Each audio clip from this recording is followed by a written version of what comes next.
নিশুর সাথে শাকিব খানের কখনোই তুলনা হয় না, আবার শাকিব খানের সাথেও নিশুর কখনোই তুলনা হয় না। অবশ্যই নিশু আমার অনেক পছন্দের, কিন্তু শাকিব খানের সাথে কম্পেয়ার করার মতো না, কিন্তু তার অভিনয় আমার খুবই ভালো লাগে এবং খুবই পছন্দ। উনি একজন অভিনেতা, আর শাকিব খান হচ্ছে আমাদের হিরো, চাইল্ডহুড হিরো, এখনকার হিরো, সবসময়ের হিরো। বলতে গেলে ফোরকাস্টটা তো অসম্ভব ভালো ছিল, যেটা বলার কোনো ভাষাই প্রকাশ রাখে না।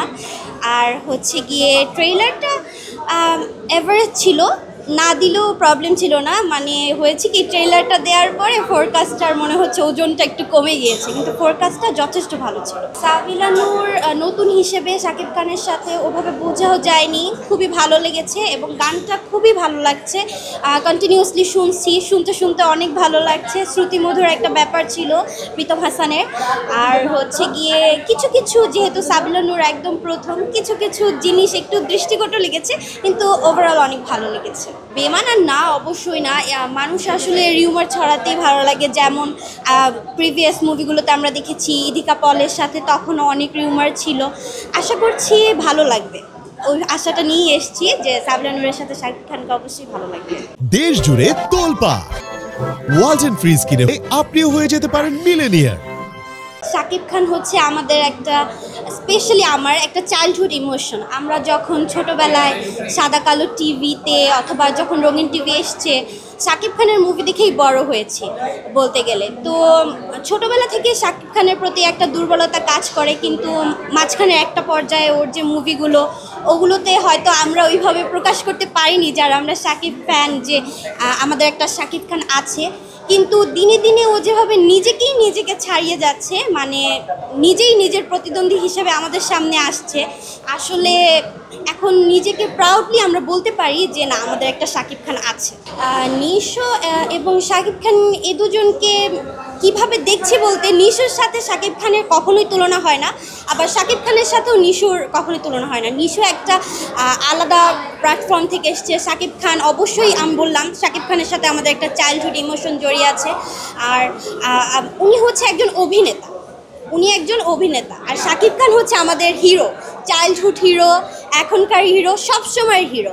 আর নিশু হচ্ছে এমন একজন মানুষ যার অভিনয় সবসময়ই ভালো লাগে। সো দুজনের জায়গা থেকে কখনোই কম্পেয়ার করা যাবে না, এবং এখন পর্যন্ত শাকিব খানের সাথে কম্পেয়ার করার মতো ওরকম আসলে কিছুই হয়নি। আর অবশ্যই নিশু আমার অনেক পছন্দের, কিন্তু শাকিব খানের সাথে কম্পেয়ার করার মতো না, কিন্তু তার অভিনয় আমার খুবই ভালো লাগে এবং খুবই পছন্দ। আমরা যারা মুভি মানে প্রেমী আছি, আমরা যারা বিভিন্ন ধরনের জনরার, বিভিন্ন দেশের মুভিগুলো আমরা দেখে থাকি, আসলে আমাদের দেশের মানুষের কাজই হচ্ছে যারা একটু বড় হতে চাইবে বা একটা বড় ফ্রেমে আসবে, যারা ভালো কাজ করবে তাদেরকে পা ধরে নিচে টেনে নামানো। এছাড়া আর আমি কিছুই বুঝতে পারছি না। যদি সে ভালো কাজ করে থাকে, তাকে আমাদের অবশ্যই অ্যাপ্রিসিয়েট করা উচিত, এবং তাকে আমরা অবশ্যই অ্যাপ্রিসিয়েট করব, সে নাটক থেকে আসুক বা যেই জায়গা থেকেই আসুক। অবশ্যই ভালো হবে। রিসেন্টলি চরকিতের জঙ্গলি দেখলাম, গত ঈদে জঙ্গলি দেখা হয়নি সিনেমা হলে এসে। সিয়াম এত ভালো অভিনয় করেছে, লাস্টে ইমোশন আসলে ধরে রাখতে পারেনি, লিটারালি কান্নাই করেছে বলতে গেলে।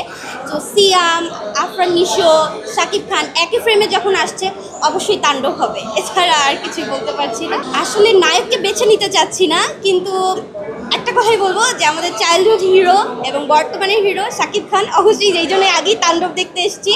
তো শাকিব খান টিজারে 2 হাত ছড়িয়ে যে ডান্সটা দিয়েছে, ওই ডান্সটা মানে চিন্তা করতে করতেই এসেছি।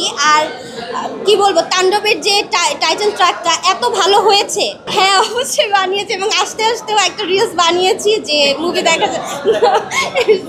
স্পেসিফিক মোমেন্টের সাথে, ওই গল্পের সাথে ওই গানটা খুবই গুরুত্বপূর্ণ। দেখবেন তখন আপনি আগে পরে যখন গানটা শুনবেন, সেই গানটা আপনার কাছে যতটুকু শ্রুতিমধুর মনে না হবে বা জিনিসটা অ্যাডজাস্টেড মনে না হবে, যখন সিনেমা হলে আমরা দেখি তখন বিষয়টা আরও ভালো লাগে। আর এখন পর্যন্ত যেহেতু আমরা তাণ্ডব দেখিনি, আমরা তাণ্ডব দেখবই আশা করি। অবশ্যই রায়হান রাফি যেহেতু ডিরেক্টর, তার প্রতি আমাদের একটা আস্থার জায়গা আছে। শাকিব খান এখন খুব ভালো ভালো কাজ করছে। লিচুর বাগানে গানটা ভালো হবে। আর যারা নাকি এটা নিয়ে ট্রল করছে, আসলে ট্রল করা বা কথা বলার জায়গা বাংলাদেশের একটা সংস্কৃতি তৈরি হয়ে গেছে। আমরা চেষ্টা করব যে এর চাইতে আসলে বের হয়ে আসা যায় কিভাবে, সেটা আসলে আমাদের চিন্তা করা উচিত। হ্যাঁ, শাকিব খানের প্রিয়তমা থেকে শুরু করে এখন পর্যন্ত রিসেন্টলি যতগুলো মুভি রিলিজ হয়েছে সবগুলোই আমি থিয়েটারে দেখছি এবং এই লায়ন্সও দেখছি, স্টার সিনেপ্লেক্সও দেখা হয়েছে।